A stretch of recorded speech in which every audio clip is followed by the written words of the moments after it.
की धड़कन संभाले न संभल सके, ख्वाबों के साए में हम खो गए, टूटी रिश्तों की ये कहानी सुनो ज़रा के दिल की सदा है ये।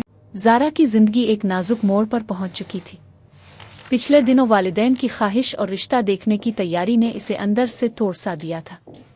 वो बार बार सोचती कि क्या ये सब इसकी खुशी के लिए है या सिर्फ खानदान की इज्जत और समाजी दबाव के लिए। इस सुबह ज़ारा के दिल में एक अजीब सा तूफान था। वो कमरे में अकेली बैठी डायरी खोलती है और खुद से कहती है, ये सब कहाँ जा रहा है?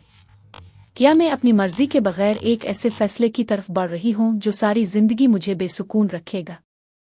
आलिया इसके पास आती है और हमेशा की तरह हौसला देने की कोशिश करती है। वो इसे कहती है कि रिश्ते निभाने के लिए सिर्फ वालिदैन की रज़ा काफ़ी नहीं, दिल की आवाज़ भी ज़रूरी है। आलिया के अल्फाज ज़ारा के कानों में गूंजते रहते हैं, लेकिन इसके दिल की धड़कन और खौफ इस पर गालिब रहते हैं। शाम के वक्त जब सब मेहमान जा चुके थे और घर फिर से खामोशी में डूब गया, ज़ारा खिड़की के पास खड़ी चांद को देख रही थी। वालिदैन मुतमईन थे कि सब अच्छा हो रहा है, लेकिन ज़ारा की आंखों में एक अनजाना सा सवाल छुपा था। इसने अपने आप से कहा, मैं किस रास्ते पर खड़ी हूँ? क्या ये मेरा रास्ता है या किसी और का ख्वाब? रात गए डायरी उसका सहारा बनी।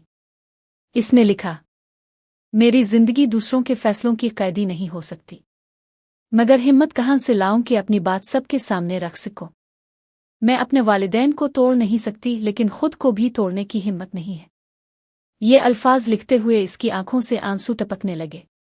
एक तरफ मोहब्बत और आज़ादी की ख्वाहिश थी, दूसरी तरफ वालिदैन की खुशी और मुआशरती दबाव। उन दोनों के बीच ज़ारा की शख्सियत कुचली जा रही थी। कल का दिन मेरा फैसला लेगा। तो मैं अपनी आवाज़ उठाऊंगी या हमेशा के लिए खामोश हो जाऊंगी। चांदनी उसके चेहरे पर पड़ती है और उसकी आंखों में अज़्म और खौफ दोनों साथ नजर आते हैं।